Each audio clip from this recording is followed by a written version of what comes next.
والآن كما راكم تشوفوا راني كملت تركيب المسكية ومكوناتها في سخاب العنبر. بسم الله الرحمن الرحيم. السلام عليكم متابعينا الأوفياء، دائما معكم أخوكم العز مسير قناة The Golden Man DZ، مختص وخبير في بيع وصناعة المجوهرات الذهبية. سوف تجدون في قناتي إن شاء الله كل ما يتعلق بعالم المجوهرات، تابعوا معنا. اليوم راح نهضروا على واحدة من أكثر القطع الذهبية اللي عندها تاريخ عريق في المجوهرات الجزائرية، ومعروفة عند أغلب النساء الجزائريات، هي المسكية. رغم البحث المعمق اللي درتو عليها ما قدرتش نعرف بالضبط متى صممت أو من طرف من صممت. وعندما سألت أهل الحرفة القدامى قالوا لي حنايا في السبعينات لقيناها موجودة وتعلمناها على ناس واحد أخرين كانوا سابقيننا بكثير في الحرفة، وهذا دليل على أن المجوهرات الجزائرية التقليدية متأصلة في تاريخنا منذ القدم. المسكية واحدة من القطع الذهبية التقليدية الأكثر تعقيدا في تصميمها وصناعتها، لدرجة أنه كان بعض الحرفيين رغم تمكنهم من الحرفة إلا أنهم ما يقدروش يفصلوها. والشيء اللي خلاني دائما نتساءل عندما نكون نصمم ونصنع في هذه اللوحة الفنية هو كيف استطاع أسلافنا صناعة وتصميم هذه اللوحة الفنية بالرغم من إمكانيات البسيطة آنذاك. وهذا أيضا يدل على أن الحرفيين الجزائريين القدماء كانوا يبدعون من أجل المرأة الجزائرية ويتحدون جميع الصعوبات والعراقيل لكي تظهر المرأة الجزائرية في أبهى حلة. ويشرفني أن أمشي على خطى أسلافنا في هذه الحرفة الراقية وأتخذ شعارهم رمز لي ولورشاتي، وشعاري هو من أجل المرأة الجزائرية نبدع. هذا الشعار هو اللي خلاني نتعلم نصمم ونصنع هذه اللوحة الفنية رغم صعوباتها. وأي قطعة ذهبية ومهما كان تعقيدها تصبح ممكنة وسهلة على أناملنا وأنامل ورشاتنا، لأننا من أجل المرأة الجزائرية نبدع. وحب المرأة الجزائرية للمسكية هو اللي خلاها ما زالت متواجدة لحد الآن، ومعروفة المرأة الجزائرية بحبها وغيرتها على أصالة وتاريخ وتراث بلادها. دوكا نهضروا في المسكية ومكوناتها.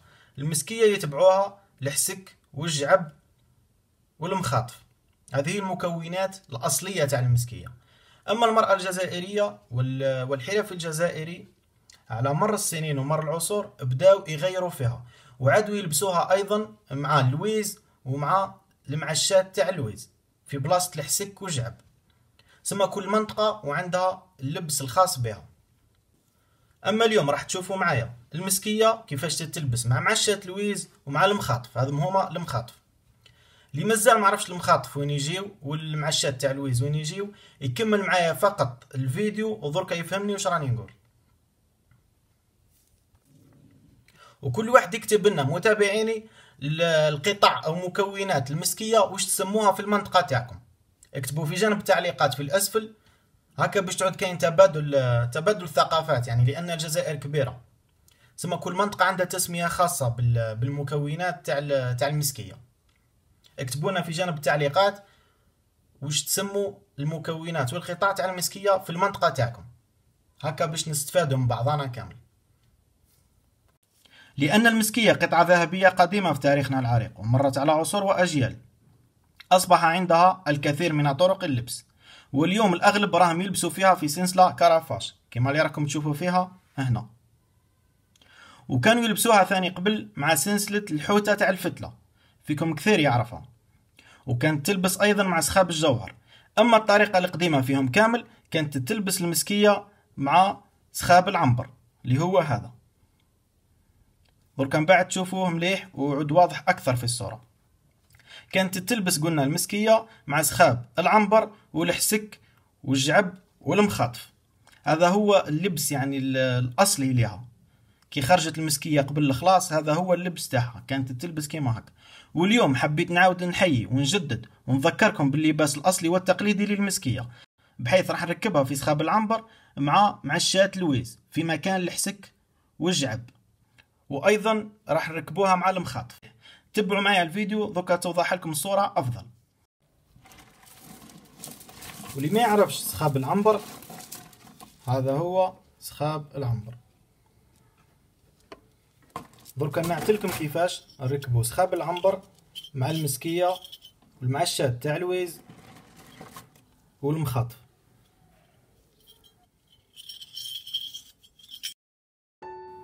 هنا راني بصدد تركيب المسكية مع مكوناتها كما نعت لكم قبيل، المسكية مع المعشات تاع الويز ومع العنبر. دركا راني فقط درت السطر الاول، ومانيش راح نقدر نعت لكم عملية التركيب كاملة لانه الفيديو راح يكون طويل ياسر، لانه عملية التركيب تأخذ الكثير من الوقت. راح نحاول نسرع لكم ونفوت بعض المراحل هكا باش الفيديو تاعنا ما يقعدش طويل بزاف.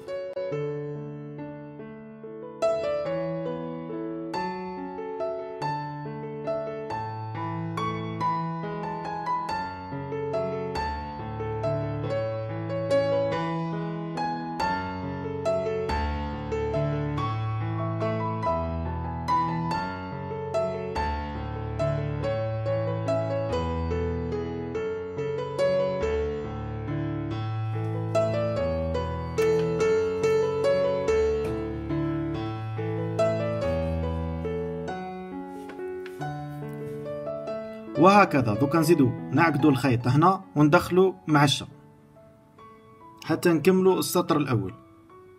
واخيرا كملت السطر الاول من العنبر، مازال السطر الثاني والثالث والرابع. قبيله حبستو معايا هنا، درت السطر هذا وحبستو معايا. دركا سما واش درت؟ زدت المعشة تاع الويز هذه، وزدت هذه، وزدت المعشة هذه، وزوج معشات اخرين في الجهة الاخرى، وركبت المخاطف في زوج. هذم هما المخاطف يتكروشاو في القندورة تاع المرأة، لان اللباس تاعها ماهوش كيما السنسلة. هذه تتلبس هنا حذا الكتاف، تتكروشا في القندورة. شوفوا كيفاش هنا والتكروشة ها. هذم هما المخاطف. تبعوا معايا دركا نزيدو نكملو السطر الثاني والثالث والرابع. والان كما راكم تشوفوا راني كملت تركيب المسكية ومكوناتها في سخاب العنبر، مع اني انا اللي خدمتها من البداية الى الاخير، الا اني منبهر بجمالها وفخور جدا بالارث اللي خلوه لنا اجدادنا واسلافنا. والارث تاعنا مستحيل تروح الموضة تاعو، لانه وبكل بساطة ارث راقي وارث عظيم، لهذا لازم نحافظوا عليه. والآن نخليكم مع بعض مقاطع الفيديو لهذه اللوحة الفنية الذهبية التقليدية الجزائرية، ونرجع نكملوا الشرح التفصيلي تاعنا.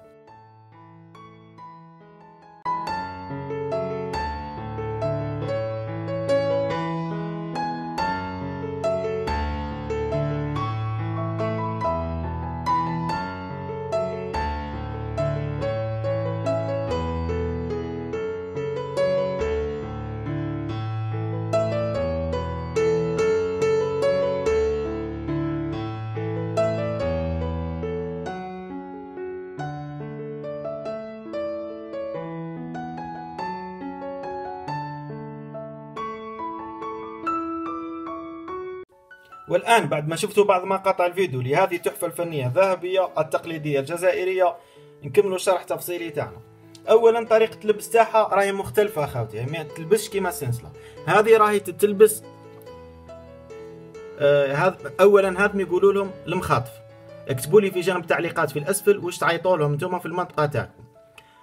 كيما راكم تشوفوا فيها هناك شغل الكروشيات، هذم يتكروشاو في القندورة جهة الكتف، وتتلبس هذه اللوحة الفنية. هذه اولا طريقة اللبس تاعها.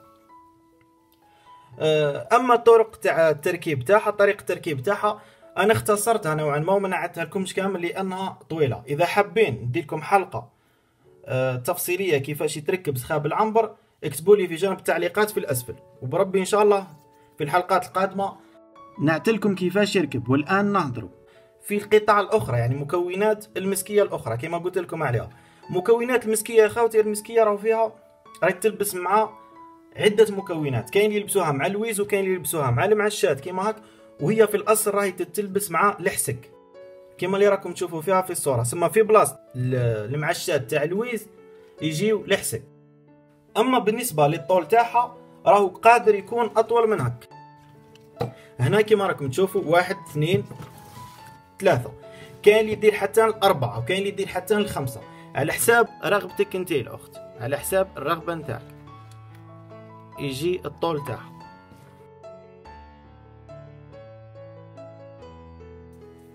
والآن ننتقلوا للوزن تاع المسكية. المسكية أولا تقدروا تلبسوها على الوجه هذا اللي فيه الآس، كان اللي تعود فيها آس هنا وكان اللي تكون فيها وردة. تقدروا تلبسوها على الوجه هذا ولا تلبسوها على الوجه هذا. المسكية لديها واجهتين، تلبس على الجهة هذه ولا على الجهة هذه، لكم حرية الاختيار في ذلك. أما الأوزان متوفرة في المسكية الأوزان تاعها تبدأ من 10 جرامات فما فوق. أنا خدمت حتى مسكية ب120 جرام، بطبيعة الحال في الحجم تاعها راح تكون أكبر من هاك. المسكية تكون ثقل من الوزن هذا 100 جرام ولا 50 جرام، ولا تكون في الحجم تاعها كبيرة بزاف. دركا نوزنوا المسكية هذه.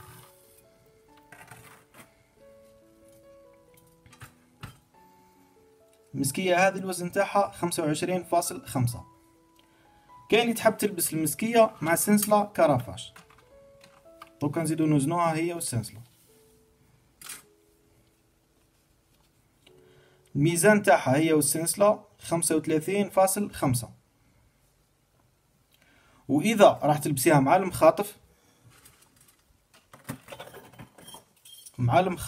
والمعشات تاع الويز، الميزان تاعها 44.06. والأوزان هذه راهي تختلف على حساب الحجم وعلى حساب طريقة اللبس. إذا لبستيها مع الحسك راح تكون الأوزان مختلفة، وإذا لبستيها مع الويز راح تكون أيضا الأوزان مختلفة. ثم الأوزان راهي تختلف على حساب الطلب.